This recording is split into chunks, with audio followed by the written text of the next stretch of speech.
Gente querida, eu espero que tudo esteja bem com vocês. Está começando agora, assim, meio nesse ar de bastidores, mais um vídeo da série O que Pensam sobre Shazam. Se você não assistiu aos episódios anteriores, é só você clicar nessa playlist aqui. A proposta dessa série de vídeos é conversar com uma galera aí especializada em quadrinhos, cultura pop, super-heróis, né?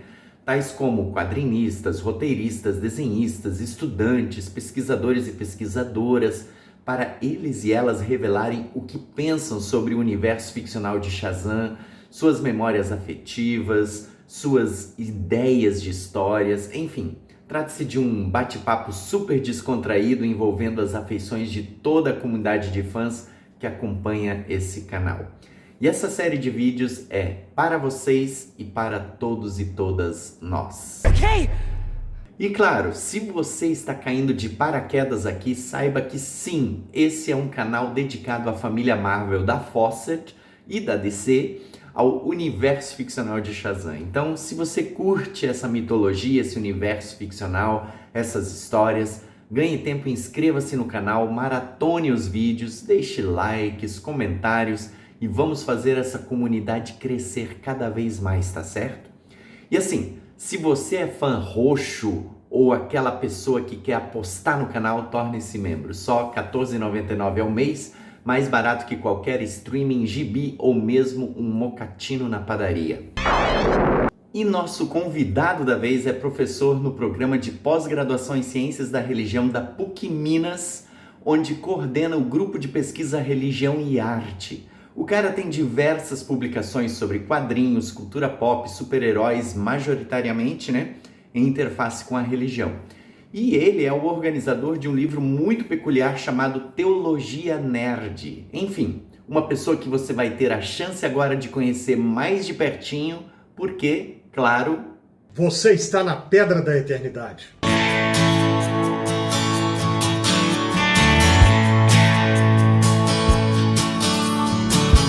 Então, Carlos, em primeiro lugar eu quero agradecer imensamente você ter aceitado esse convite, né? Como eu apresentei ali antes, né, o Carlos Caldas é um exímio pesquisador de cultura pop, já de longa data, né?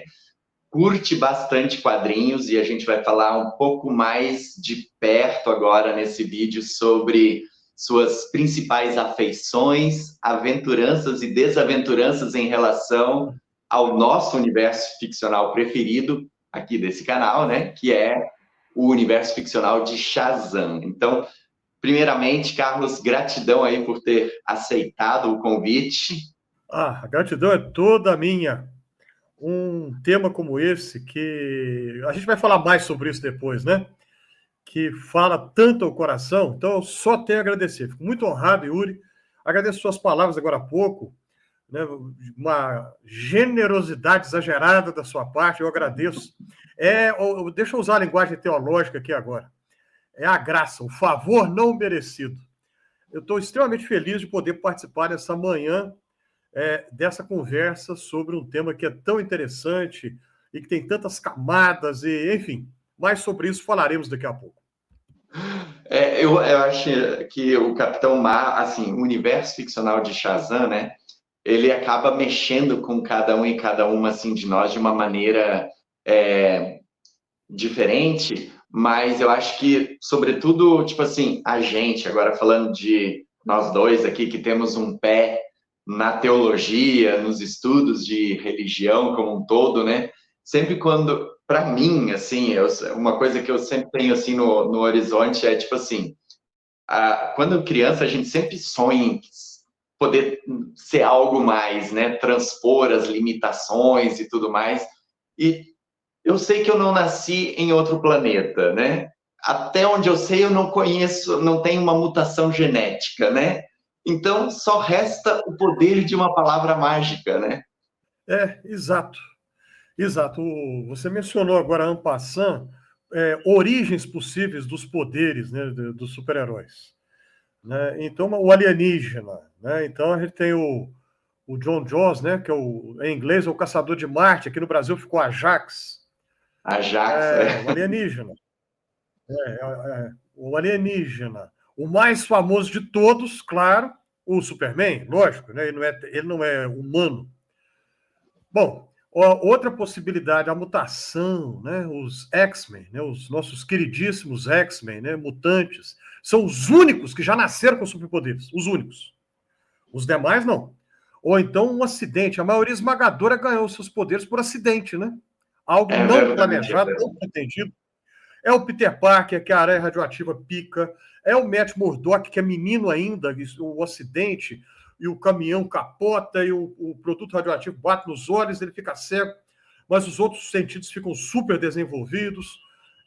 O Quarteto Fantástico, no espaço, recebe a radiação cósmica, ou seja, um acidente. Mas essa é a outra possibilidade, que é o do nosso queridíssimo Shazam. Magia. É verdade. E é interessante, né, falando de magia, né, porque a magia e a religião em si têm uma relação muito próxima, né? Assim, se a gente vai olhar as diferentes tradições religiosas, magia e religião sempre andam muito próximas. Em alguns instantes elas se separam, dependendo do perfil, do desenvolvimento, não gosto muito dessa palavra, né? Mas, assim, para todos os efeitos das religiões, mas sempre tem um tipo de relação, né? Então é bem interessante. Sim, sim, sim. Nos estudos técnicos, né, de religião, né, o Max Weber vai falar muito sobre isso, né, as diferenças entre magia, o mago e o sacerdote, enfim, não vou entrar nisso não, porque é algo bastante técnico, que talvez não tenha assim, muito interesse, né, para o nosso público. Mas você colocou em poucas palavras de maneira absolutamente correta.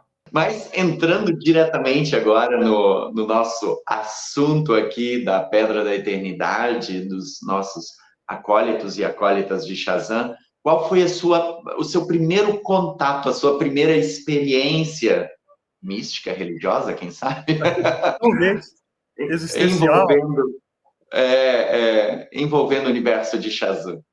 Muito bem, obrigado por perguntar isso, porque tem uma memória afetiva muito forte para mim.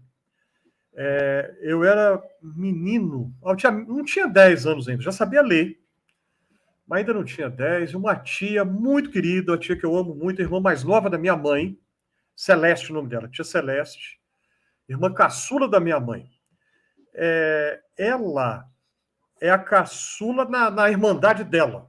Estou na minha mãe, é 7 ao todo. E a minha tia Celeste, a última de 7.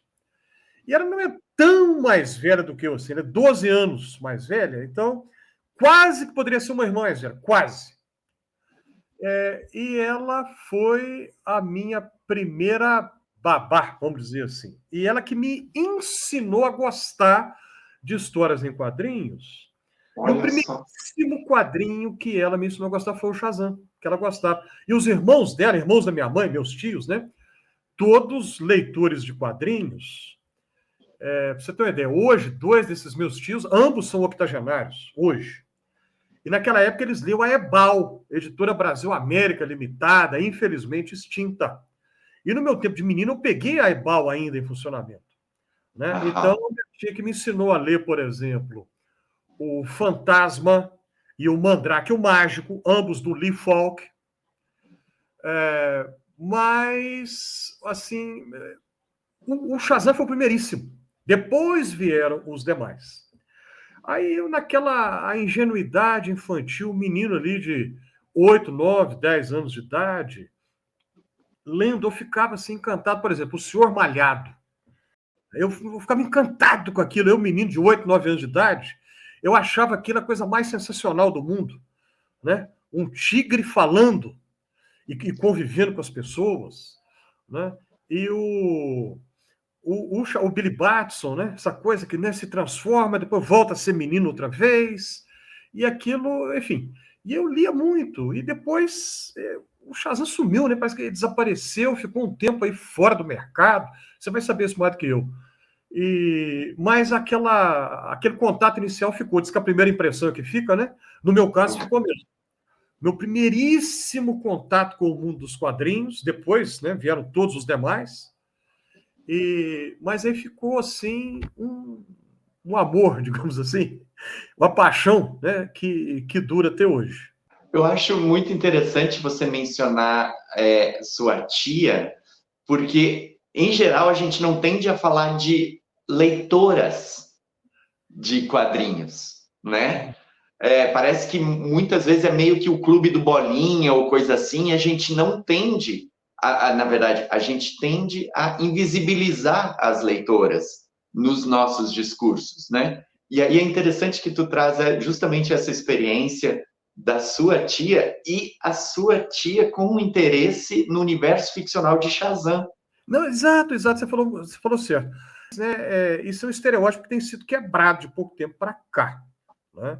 Eu tenho duas amigas que são leitoras vorazes de quadrinhos. Uma delas você conhece, que é a Vanderlis, que nós participamos da banca dela, lá de doutorado na Federal do Mato Grosso do Sul. Né? Ela é uma amiga muito querida também, e leitora voraz. E a outra, eu acho que você conhece também, a Jaqueline, que fez doutorado aí na Este, né? Cearense, leitora voraz também. E, enfim. E a minha tia, veja bem, eu estou falando aqui, quando foi isso? Estou falando final dos anos 60, início dos 70, e ela já era leitora. Eu nunca perguntei isso para ela. A minha hipótese é a seguinte: os irmãos mais velhos dela que a ensinaram a gostar. Os meus tios, porque eles já eram leitores de quadrinhos, eles eram adolescentes na época. Eles eram mais velhos que ela? Que a minha tia é a caçula da família dela. Né? É a caçula de 7. Os irmãos, eu nunca perguntei, eu vou perguntar isso para ela uma hora. Os irmãos dela que a ensinaram a ler e a gostar. Então, uma das coisas que eu destaco bastante assim nos vídeos aqui do canal é como a editora Fawcett ela planejou a criação e todo o universo ficcional de Shazam como uma baita de uma estratégia editorial. Então, tipo assim, foi bem articulado, não foi tipo assim um acidente, modo de dizer, no sentido de tipo assim, dois adolescentes rascunhando um fanzine que depois conseguem vender para uma editora, É mais assim, já percebendo a esteira do sucesso das histórias em quadrinhos, como é que a gente pode entrar nesse mercado e se dar bem nele, né? E aí é interessante porque dentro do universo ficcional de Shazam, uma vez constituído, 2 anos depois que basicamente, né, que o Capitão Marvel surgiu, eles criaram a Mary Marvel, né? Que é considerada a primeira super-heroína adolescente a ter uma revista própria, inclusive. Assim como o Capitão Marvel tinha o clube do Capitão Marvel, que você assinava, recebia coisa por correio e etc e tal, eles criaram o clube da Mary Marvel, né? Então é muito interessante assim como a editora na época ela pensou toda essa estratégia, né? Mas pensando e falando de memórias afetivas, quais dessas histórias assim do teu tempo de criança ou depois que tu lembra assim com carinho que te marcaram sobre o universo de Shazam? Tá, eu vou citar uma que eu li recente, não, uns 4, 5 anos atrás, 6 anos talvez, que essa me marcou muito, que é O Primeiro Trovão. O Primeiro Trovão, na qual aparecem, né, lado a lado como aliados o Superman e o Shazam. Essa para mim, assim, o roteiro é brilhante, é inteligentíssimo, o roteiro super bem escrito. Eu confesso que eu não lembro agora o nome do artista, do desenhista propriamente. O desenho, o traço do desenhista é meio tosquinho. Não é um desenho bonito, por exemplo, como o do Alex Ross. Não, é um traço meio tosquinho. E assim, mas é uma opção do desenhista, dos editores e tudo. A meu ver, não compromete a qualidade da história. Apesar, né, os traços não são muito bem acabados. Mas o roteiro é, assim, um primor. Né? Então, me marcou muito, eu fiquei assim, muito impressionado numa cena quando o Superman, quando ele descobre o Billy Batson, ele que é o Shazam, não sei o que e tal, ele voa para perto da eternidade, vai conversar com o Mago Shazam. Mas não é possível. Como é que você teve coragem de fazer isso? Ele é um menino. Você não pode ter colocado tanta responsabilidade assim no menino, é demais para ele. Ele é apenas um menino. E o Mago responde: é verdade, é só um menino mesmo. Um menino que precisa de guia, que precisa de tutores. Aí o Superman entende, aí ele volta, e aí quando na identidade de Clark Kent, ele vai ser uma espécie de um, entre aspas, um pai adotivo do Billy Batson, né, que é órfão. E eu achei aquilo assim de uma beleza, de uma sensibilidade. Eu assim, pode parecer exagerado da minha parte, mas eu confesso que essa história me emocionou e me emociona, continua me emocionando, porque surge uma relação depois, como que de pai e filho, né? Um menino que precisa de orientação. Você pode fazer isso não como Superman, mas como Clark Kent, como o Mago sabe quem ele é, né? Então essa história me marcou demais. Eu acho ela de uma beleza incomparável. Não, olha, eu concordo 100% contigo, porque essa história, O Primeiro Trovão, é uma das minhas top 6. Então, assim, eu tenho 6 quadrinhos, assim, que eu considero memoráveis, assim, que, a meu ver, traduzem a essência do personagem e o de seu universo ficcional, e essa, com certeza, é uma delas. E, assim, o que eu gosto bastante do roteiro, eu já curto um traço mais clean, assim, mais limpo, sabe? Não tão impressionista, mas levemente mais caricato. Não chega a ser tão caricato, mas ele é um traço limpo, assim, né? Então, para mim, um dos grandes artistas é o Ivan Doc Schener. Ele fez junto com a Josie Campbell a nova campeã de Shazam, que também tem um traço assim, mas eu acho que ele é um traço mais refinado. E da Emanuela Lupacchino, que eu também curto bastante, que é um outro estilo, mas também é bem, bem clean. Mas essa história, O Primeiro Trovão, o que me chama muito a atenção, assim, da sensibilidade, é que ele é um menino de rua. E Exato. para mim, isso é um dos pontos chaves, assim, sabe? Porque se a gente vai olhar para o contexto norte-americano, até mesmo cidades como Los Angeles e tudo, Nova York em si também, né? Mas tem muitas pessoas morando na rua. Muitas. E aí, tipo assim, sem assistência, né? Como às vezes se propagandeia, né? Principalmente nos filmes, parece que o conselho tutelar funciona e tudo funciona, mas no dia a dia a gente sabe que não é assim. E para mim, aquela representação deles morando em barraca, debaixo de viaduto, ou depois numa casa, num prédio abandonado, né? Abandonado, Assim, abandonado. isso para mim é o que mais me pega, assim, para mim é um ponto chave, assim, sabe? E é uma coisa que eu sempre falo, e acho que até tá na minha tese, o Shazam é sempre um herói a despeito de, sabe? Apesar da tragédia, não é devido à tragédia.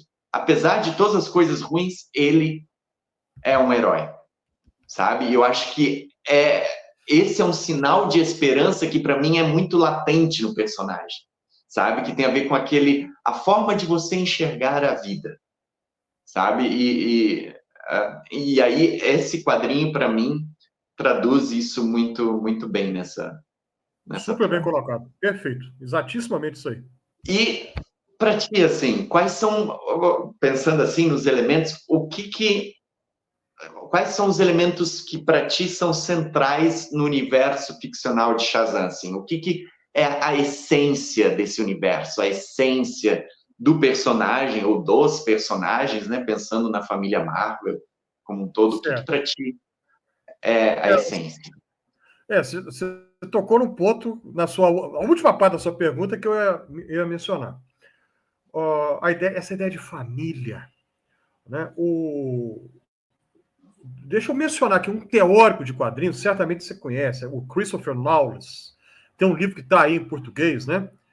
nossos deuses eram super-heróis. Então ele pega a questão da religião. Eu acho que o Knowles, muitas vezes, ele força a barra nas conclusões dele. Eu acho que ele exagera um pouco para fazer encaixar na tese que ele tem. Mas ele fala uma coisa sobre o Shazam que eu particularmente não concordo. Eu acho que ali ele acertou em cheio. Ele fala que, em muitos aspectos, o Shazam é mais interessante que o Superman. Isso aí eu concordo com ele. Porque, por essa coisa do conceito, né, de ser alguém super poderoso, mas ele ainda é frágil, porque ele é mortal. Né? O título dele, o mortal mais poderoso da Terra. Uhum. Né? Mightiest Mortal on Earth. Né? Ele não é imortal, ele não é um deus. Não, ele pode morrer. E, inclusive, no clássico dos clássicos, que é o Reino da Manhã, ele morre. Aliás, dentro e fora do assunto ao mesmo tempo, durante muito tempo eu fui com muita raiva do Mark Waid, que é o roteirista do Reino da Manhã, porque ele matou o Shazam. Porque morrendo de raiva dele, até que depois eu comecei a pensar. E aí eu entendi, eu fiz as pazes com o Mark Waid.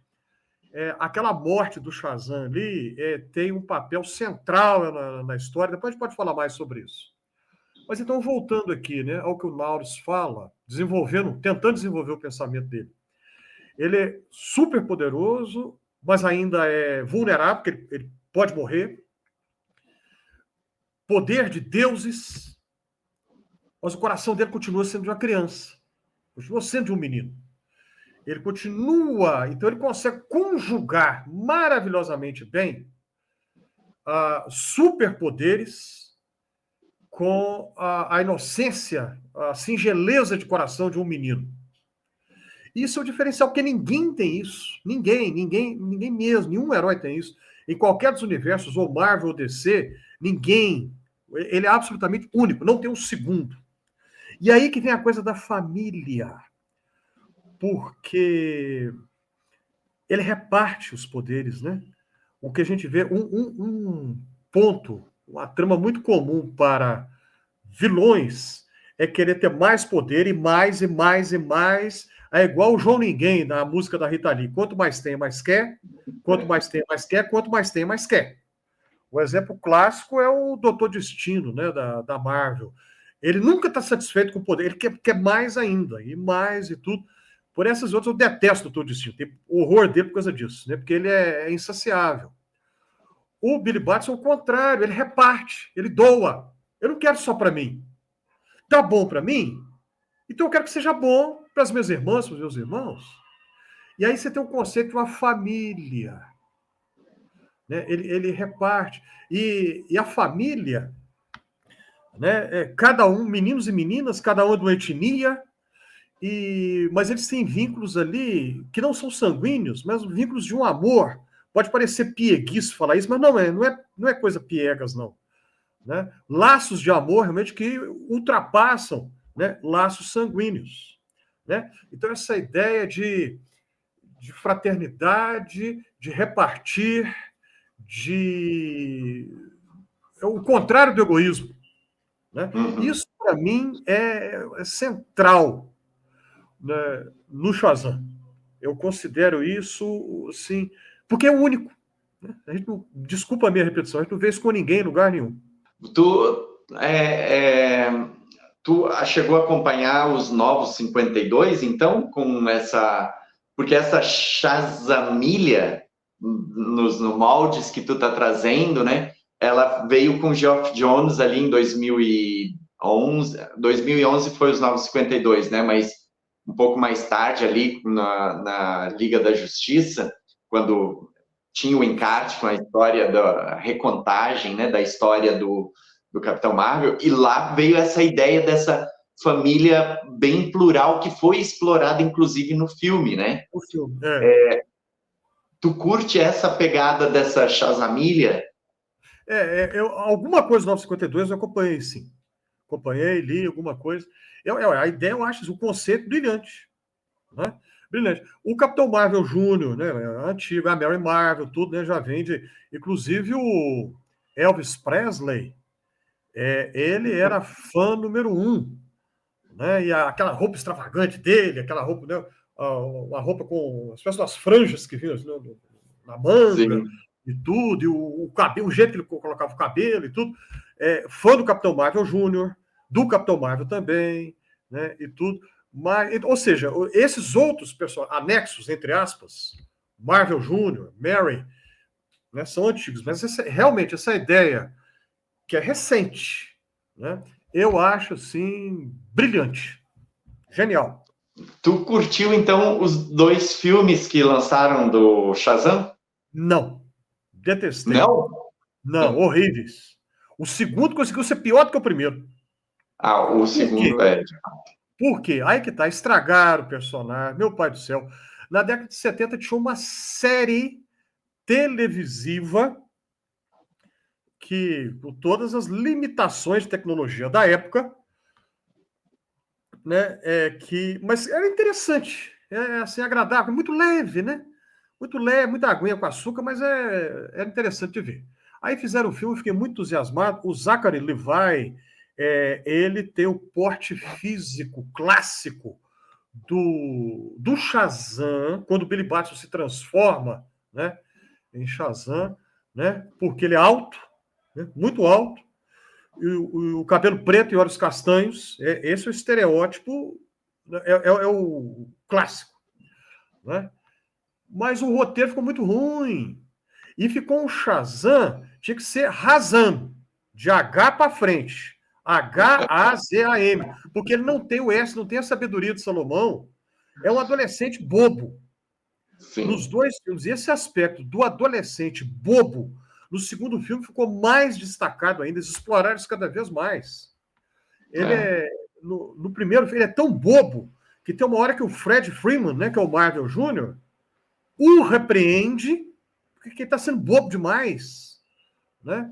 Então, a falha, a meu ver, imensa do roteiro, é que quando ele está como Billy Batson, ele é mais inteligente que quando ele vira Shazam.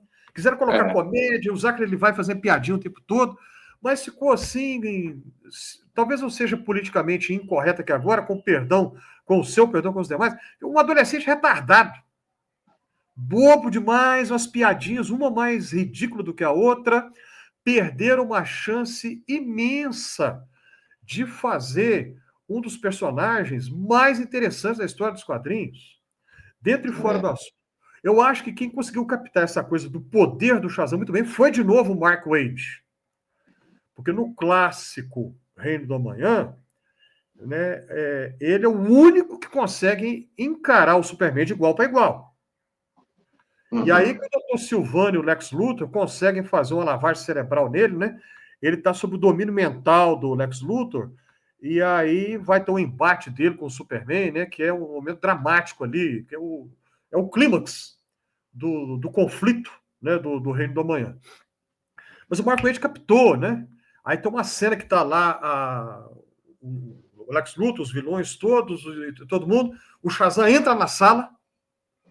Quando ele entra, aí né, ele coloca que todo mundo fica com medo quando ele entra. Né? O porte físico e tudo, né, impressionante. E aí ele se torna o guarda-costas do Lex Luthor. Né?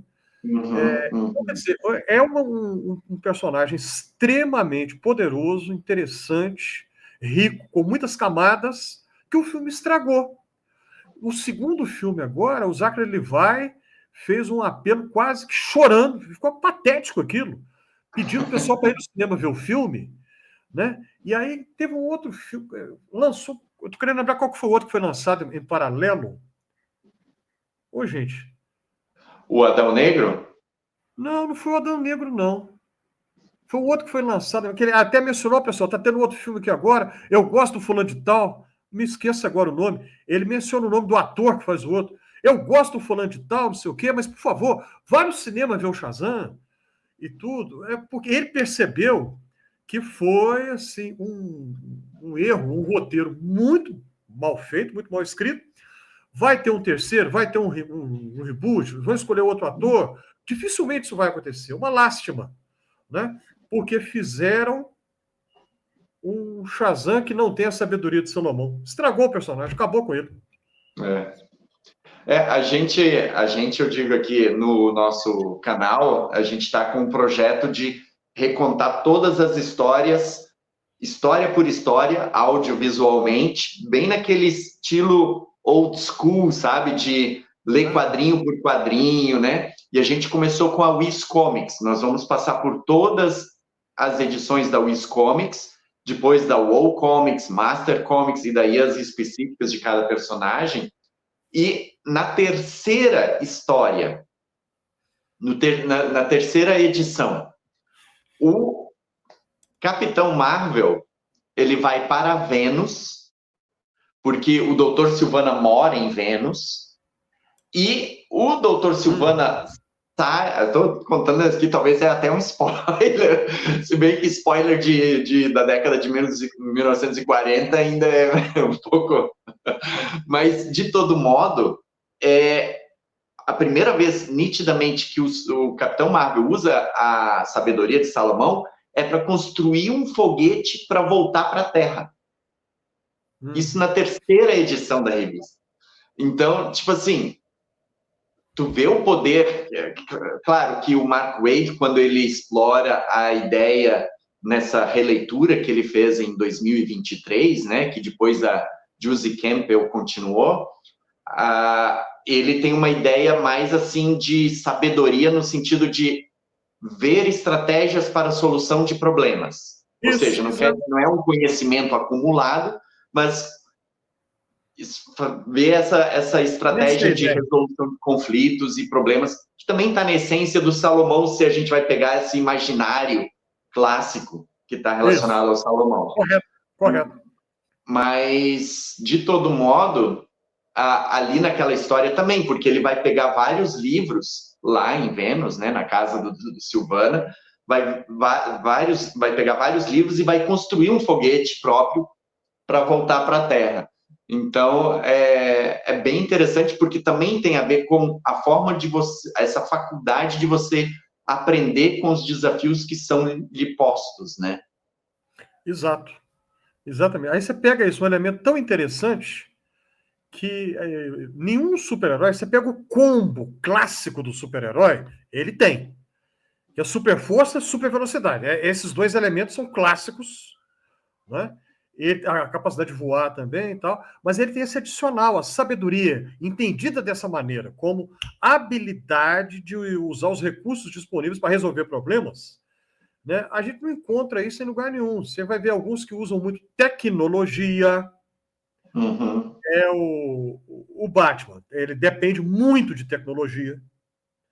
O Homem de Ferro, então, é tecnologia pura, né, da Marvel. Tá, tudo bem. Agora, nenhum herói tem essa coisa dessa habilidade, né, de sabedoria. Só ele que tem isso. Então, por essas e outras, é que é um personagem tão fascinante. E aí, com perdão de mais uma vez repetir, né, o meu lamento, né, que 2 filmes que simplesmente deixaram isso de fora. É uma lástima. Não, eu concordo contigo. Eu acho que estragaram. Eu acho que tem muito desenho animado que explora o universo ficcional de Shazam, que é muito mais potente que aquilo que foi apresentado nos filmes. Eu acho que tem na minha avaliação, assim, eu acho que há uma dificuldade, pelo menos aparente, de como lidar com a representação dos adolescentes hoje. Porque se a gente vai olhar para os adolescentes hoje, eles não são tão bobões, digamos assim, ou bobonas, como foi representado no filme, né? Então, eu acho, assim, a imagem aqui da representação, estou me referindo ao Zachary Levi, né? Porque, como tu falou, o Asher Angel, ele traz um adolescente centrado, maduro. Agora, o adolescente do Zachary Levi é bobo, né? É aquela coisa do quero ser grande, não sei o quê. Só que, tipo assim, nenhuma adolescente hoje, assim, claro que sempre existem exceções, mas normalmente é assim, sabe? Então, eu acho que isso realmente foi uma lástima mesmo. Mas, pensando assim, então, você destacou o tema da família. Tem algum outro elemento fantástico ou super, hiper interessante que, para ti, é marcante no universo ficcional de Shazam? Pensando, por exemplo, a questão da Pedra da Eternidade, né? Então, a origem clássica dele, né? Quando o Billy Batson chega lá, aí ele vê as estátuas, né, dos inimigos da humanidade, os sete pecados mortais, né, da tradição, sete pecados capitais da tradição medieval cristã, Tomás de Aquino. Tomás fala das sete virtudes, e a cada virtude se contrapõe um pecado. Né? E aí, por detrás de cada pecado, tem um demônio, que é o responsável, né, por aquele pecado ali, e o Shazam terá que lutar contra isso. Né? Então é interessante como que o Beck, né, que é o criador do Shazam na década de 30, como é que ele pega uma coisa que vem da Idade Média cristã e coloca isso já nas primeiras décadas do século XX, né? Ou seja, é teologia pura ali. Né? Muito interessante. Né? Eu acho isso também outro elemento que nem sempre é muito explorado, mas que está literalmente na gênese do Shazam. Né? É esse elemento que é de inspiração cristã. Né? Então, o Shazam pega essa coisa, né? Que alguns poderes vêm da mitologia grega e, de novo, o Salomão vem da tradição judaico-cristã e cria um herói, aí tem essa coisa que vem da Idade Média, né, do Tomás de Aquino, e joga isso tudo aí no século XX. Né? Então, tudo isso faz com que seja esse personagem tão interessante. E a gente consegue perceber desde a sua gênese que, tipo assim, ele não tinha nada a ver com o Superman. Ou seja, a ideia, à luz do gênero da superaventura, tudo bem, né? Tu tem um gênero que se estabeleceu com o Superman, mas tu tem aquela coisa de semelhança e distinção, que faz o que um gênero literário ou narrativo se consolide, né? Então, tu tem que ter elementos similares e elementos de distinção e originalidade, né? E o Capitão Marvel, né, o universo ficcional de Shazam, a gente consegue ver desde o início o quão distante é do universo do Superman, né? Que não tem nunca, né? Eu li esses dias que a maior fake news das histórias em quadrinhos foi dizer que Capitão Marvel é plágio do Shazam, e, olha, esse Capitão Marvel é plágio do Superman, e isso perdura até hoje, né? Porque até hoje é pauta de discussão. Foi tão infame o debate, o processo, que até hoje o pessoal põe como referência. Aí se vai pegar outros personagens, como o próprio Homelander do The Boys, ou outros, às vezes da própria DC, aí ninguém questiona, né? Isso. Exato. Deixa eu só voltar um ponto aqui, Yuri. Você mencionava agora há pouco a questão de animações da DC, né, que conseguiram captar melhor o espírito, né, do Shazam. Em geral, as animações da DC, de todo o panteão deles, as animações em geral são bem melhores do que os filmes, via de regra. Aí tem uma animação, O Retorno de Adão Negro. Certamente você já viu essa. Essa é interessantíssima, né? O Mago Shazam, quando viu que o Adão Negro se corrompeu, ele manda para os confins do espaço, só que 5.000 anos depois, ele consegue voltar para a Terra. E aí ele descobre que é o menino, né, que é o Billy Batson, que é o novo campeão que o Mago escolheu, e tenta matar o menino. Aí o Superman não sabe de nada, o Clark Kent vê a situação, tudo, aí ele entra para, né, lutar contra o Adão Negro. Por que eu estou lembrando isso aqui? O Adão Negro, ele ficou exilado nos confins do espaço 5.000 anos.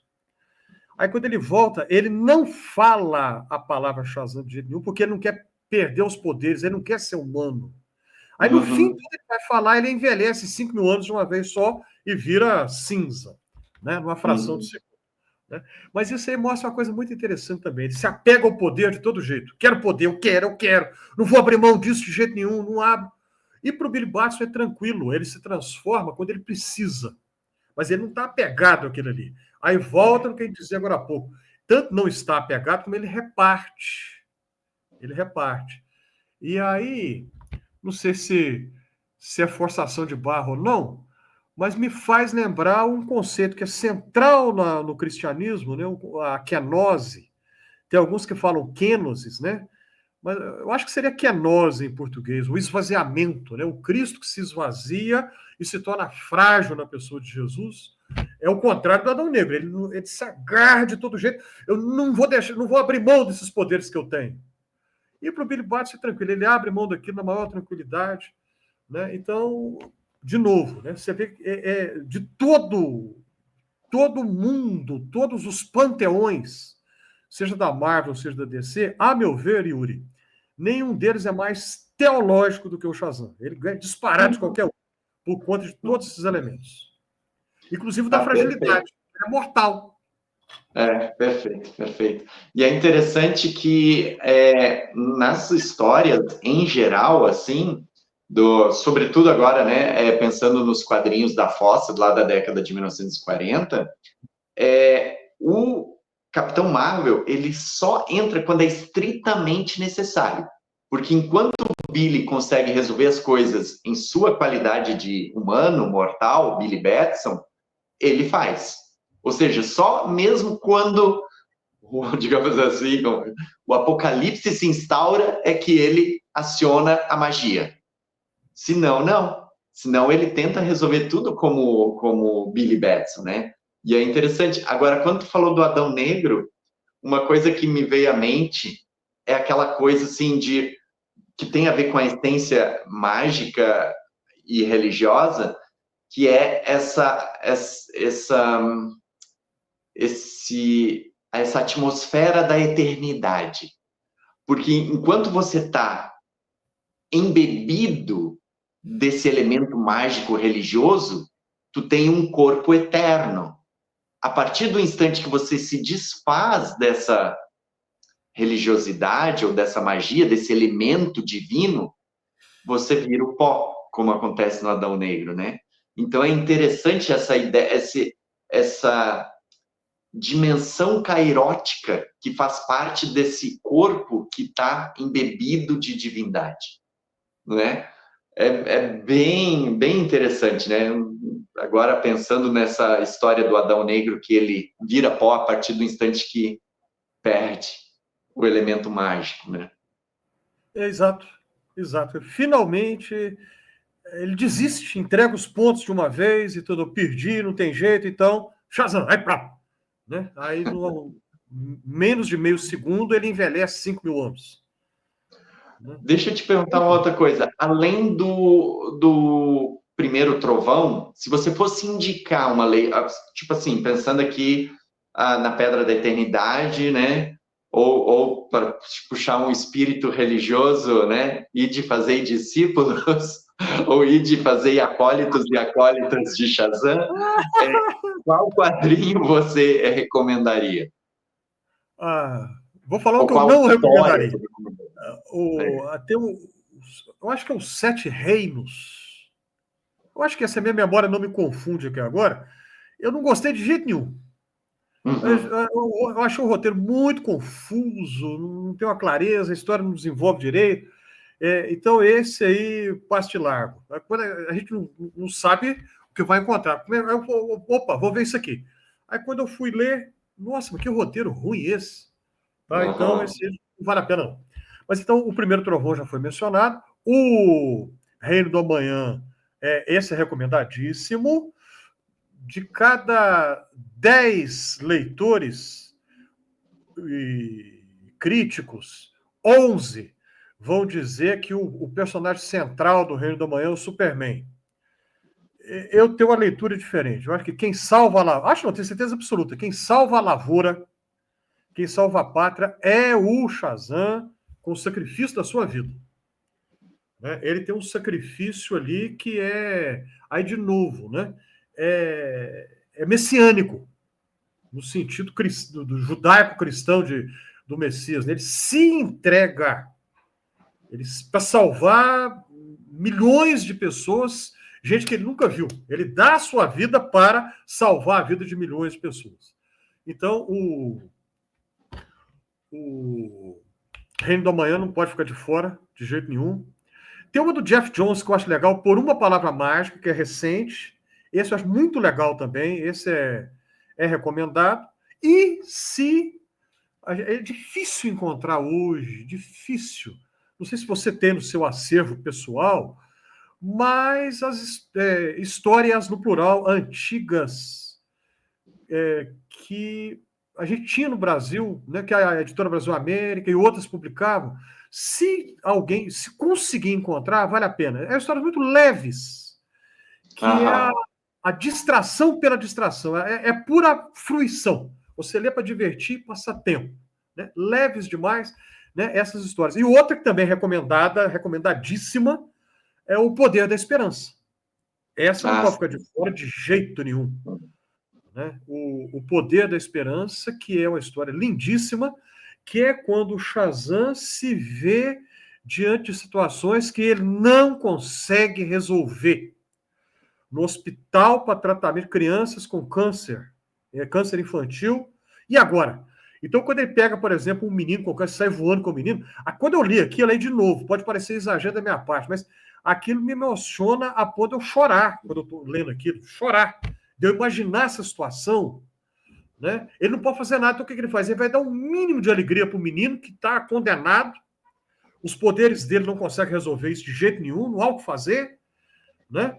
E aí tem uma cena, eu não sei pronunciar, eu não sei se é Paul Dini ou Dini, eu não sei como é que é a pronúncia certa. Paul Dini, eles falam. Dini. Tá, eu não sabia. É uma cena que é nitidamente baseada na passagem do Evangelho de Jesus com as crianças. É um jardim zoológico e está ali rodeado de menino em volta, criançada, meninos e meninas, e dá a mão para um, tá o outro no braço em volta ali. Ali é Jesus com as crianças, né?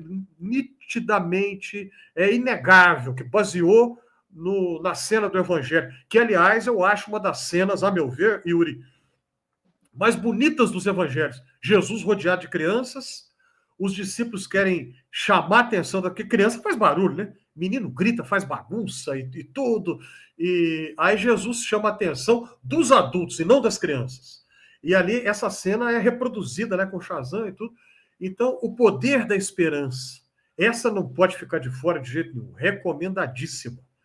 Que, enfim, eu não estou conseguindo esconder aqui, né, como que algumas dessas histórias do Shazam me emocionam. Já li, e se eu ler de novo, vou ficar emocionado de novo, e 10, 15, 20 vezes, tantas vezes quantas eu ler, eu vou ficar emocionado outra vez. Perfeito, perfeito. O Poder da Esperança, ele tem um lugar, assim, muito especial mesmo, por causa de toda essa carga teológica e religiosa que ele transmite, assim, né? Caminhando para o nosso encerramento já, Carlos, se você, agora vamos remodelar um pouco, pensar a nossa vibe mais como pessoas contadoras de histórias. Se você fosse estruturar uma história do Capitão Marvel, de Shazam, do universo ficcional como um todo, da família Marvel, enfim, como você imaginaria... Vamos pensar assim, os filmes foram uma catástrofe. Como você imaginaria um filme do Capitão Marvel ou da Mary Marvel, da família como um todo? O que são os elementos assim que você colocaria na história? Uau! Puxa vida, essa pergunta é difícil de responder. A última pergunta, a mais difícil de todas. Uau! Eu vou ser sincero aqui, eu nunca tinha parado para pensar nisso. Se eu fosse escrever um roteiro. Bom, eu acho que eu colocaria um tom mais dramático. Eu ia tirar o tom de comédia. Sem piadinhas bobas. E colocaria um tom mais dramático. E algo, eu teria que pensar com bastante calma, mas algo que valorizasse essa questão da fraternidade, porque, aliás, dentro e fora do assunto ao mesmo tempo, voltando ao Christopher Nolan, que eu mencionei minutos atrás, Outro mérito que eu acho do livro dele, eu mencionei aqui, a crítica que eu faço é que muitas vezes ele força a barra demais, a meu ver, para tentar convencer o leitor da tese dele. Mas o livro dele tem méritos. Um mérito que eu acho que ele foi muito didático é na tipologia dos heróis que ele faz. Ele cria uma tipologia super interessante, na qual ele coloca o Shazam como o arquétipo, né? São 6 arquétipos. É o arquétipo do Messias, eu acho que está absolutamente correto. Agora, um dos arquétipos que ele coloca, que para mim, particularmente, é o meu favorito, é o arquétipo da fraternidade, que é a equipe. Então, você não tem um herói que é o bloco do eu sozinho. Você não tem isso. Então, e o primeiríssimo deles é a Liga da Justiça da América, depois Sociedade da Justiça, Liga da Justiça, e aí na Marvel, os X-Men. Eu acho o arquétipo da fraternidade, para mim, é o que mais me atrai. Porque você tem equipe, e não um só. Então, o elemento do arquétipo da fraternidade está no universo do Shazam, que é a família. É o Marvel Júnior, é a Mary Marvel, a turma está lá. Então, algo que valorizasse isso, que valorizasse a questão, um tom dramático, não sei exatamente como ainda, e algo que valorizasse essa questão da sabedoria, como nós dissemos minutos atrás também. A habilidade para resolver problemas com os recursos que você tem disponíveis ali. Né? Eu vi uma vez a capa apenas de uma revista, vi isso na internet, um conhecido meu que postou isso no Facebook, tem alguns anos já, não é recente não. Eu não sei se você já leu essa história, Yuri, eu não, gostaria muito de ler, que é o Lobo da DC lutando com o Shazam. Não sei se você já leu essa. Eu não. Não me recordo. E essa, eu acho, não posso afirmar, mas eu acho que ela nunca foi publicada no Brasil, porque esse conhecido meu é dos Estados Unidos. E ele mostrou a edição lá americana. Então, quer dizer, o Lobo, por um lado, é um personagem que foi criado para não ser levado a sério. Ele é um personagem que é poderosíssimo, mas ele é esculhambado. O correspondente dele no panteão, na mitologia da Marvel, é o Deadpool, que é poderoso, mas também não foi feito para ser levado a sério. Ele não tem uma carga dramática. Né? Então, você pega um personagem como o Lobo, lutando com o Shazam, dá para explorar muita coisa aí. Né? Então, que o Lobo é um mercenário, né? Quem teria interesse em eliminar o Shazam? Teria sido... Eu não sei, eu estou falando aqui imaginando que pode dar a história já foi publicada, não li, não sei o que é o roteiro, não tenho a menor ideia, mas eu estou tentando responder a sua pergunta. Então, uma coisa assim que oferece um risco, um grande risco, uma ameaça grande. Então, vai ter um tom dramático, o elemento da sabedoria vai ter que ser central e o elemento da fraternidade também. A partir daí, eu tentaria construir uma história. Perfeito. Agora, você falando disso, sabe o que me veio à mente? Eu sei que não faz tanto parte do nosso contexto de conversa aqui, mas eu lembro do Rubem Alves, na Gestação do Futuro, quando ele vai falar sobre... tem uma parte, agora não sei exatamente aonde, mas que ele vai falar que, por exemplo, Jesus foi morto porque ele era um brincalhão. E eu acho assim, no sentido aqui brincalhão, no sentido lúdico, né, de desconstruir a ordem existente. E eu acho que se o Capitão Marvel, como a gente está retratando ele aqui, ele é aquela pessoa que, a despeito da tragédia, vê as coisas sob um outro prisma. A partir do instante em que ele é um sinal de esperança, fazendo paralelo agora com o poder da esperança e com Jesus, aquela coisa toda, ele se torna uma ameaça real, porque ele é, além do superpoder, Eu estou fazendo uma digressão, não faço nem ideia que história é essa com o lobo, mas eu estou tentando olhar o potencial teológico que talvez possa estar por trás, que pode ser interessante numa construção narrativa. A partir do instante que você é, de fato, um símbolo de esperança, você se torna uma ameaça real para todas aquelas pessoas que detêm o poder. Então, nesse sentido, se torna interessante matar essa pessoa. Porque se você é uma esperança, você se torna um subversivo, subverte o sistema. Para encerrar, então, agora, de fato, que conselhos, pensando nessa nossa comunidade de fãs aqui da Pedra da Eternidade, que conselho, dica, orientação geral você daria para os acólitos e acólitas de Shazam? Leia o Shazam, leia o Capitão Marvel. A primeira leitura é a seguinte, sem procurar, vou encontrar aqui um elemento religioso ou teológico. Não preocupa com isso. Leia pelo simples prazer de ler. A leitura como um fim em si. Leia para distrair. Só isso. E depois tente prestar atenção em elementos de natureza religiosa ou teológica, mas que não seja essa a sua primeira preocupação. Vou ler para encontrar aqui. Não queira teologizar no primeiro contato. Não faça isso, não. Lê para distrair, pronto. E tenta fazer uma imersão na fantasia, né? É a chamada suspensão da descrença, né? Não queira... mas isso aqui não existe. Não, deixa isso para lá. Você vai ler para distrair, não é para tentar encontrar algo no primeiro contato. Não, simplesmente leia. Muito bem.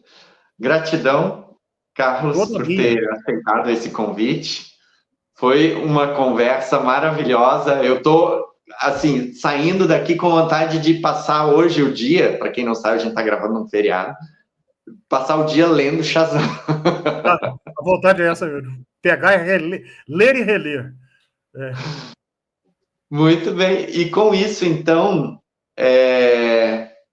fica aí o convite para você agora que está nos assistindo, acompanhar aqui as outras rodas de conversa que estão rolando aqui no canal, assistir as histórias que estão sendo contadas ali da Wiz Comics, né, ou outros conteúdos aqui, um catálogo bastante intenso e extenso, cada vez mais extenso, sobre o universo ficcional de Shazam. E a todos e todas vocês, então, nós dois aqui dessa nossa roda de conversa só temos uma única palavra para dizer.